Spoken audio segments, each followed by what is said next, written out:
എൻ്റെ ഹസ്ബൻഡ് നിലത്ത് ഇത്തിരി വെള്ളം കിടന്നേച്ച് കാല് വഴുതി വീണ്. ഞാൻ ഉടനെ ഡോക്ടറിൻ്റെ അടുത്തേക്ക് കൊണ്ടുപോയി. അവിടെ ചെന്നപ്പോൾ നട്ടെല്ല് ഡോക്ടർ പൊട്ടിപ്പോയി എന്ന് പറഞ്ഞ് അങ്ങനെ ആംബുലൻസിൽ ഒരു കണക്കിന് വീട്ടിലേക്ക് കൊണ്ടുവന്നാക്കി. ആ കിടന്ന കിടപ്പായിരുന്നു. ഡോക്ടർമാർ പറഞ്ഞ് ഒരു 6 മാസത്തേക്ക് ആൾ എഴുന്നേക്കുവാൻ സാധ്യതയില്ലെന്ന് പറഞ്ഞു. എല്ലാ കാര്യങ്ങളും കിടന്നുകൊണ്ടാണ് ചെയ്തുകൊണ്ടിരുന്നത്. അങ്ങനെ ഡിസംബർ 1-ാം തീയതി വീണ് ജനുവരി 3-ാം തീയതി ഞങ്ങൾ ഓൺലൈൻ ഉടമ്പടി ധ്യാനം കൂടിക്കൊണ്ടിരിക്കുന്ന സമയത്ത് ഹസ്ബൻഡ് ശക്തമായിട്ട് കരഞ്ഞു പ്രാർത്ഥിക്കുകയാണ്, മാതാവേ എന്നെ എഴുത്തി നടത്തണേ എന്ന്.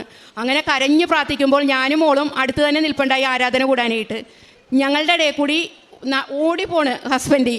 ഞാനും മോളും കൂടി ഓടി ചെന്ന് പിടിക്കുകയാണ്. കമ്പി ബെൽറ്റിൻ്റെ ഉള്ളിൽ കിടക്കുന്ന ആളാണ്.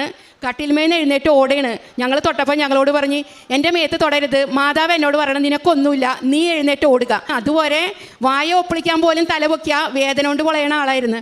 അന്ന് തുടങ്ങി ഇന്ന് വരെ ആ നടുവിനൊരു വേദന ഒന്നുമില്ല. അമ്മ നൽകിയ ഈ വലിയൊരു അനുഗ്രഹത്തിന് 1000 നന്ദി പറയുന്നു.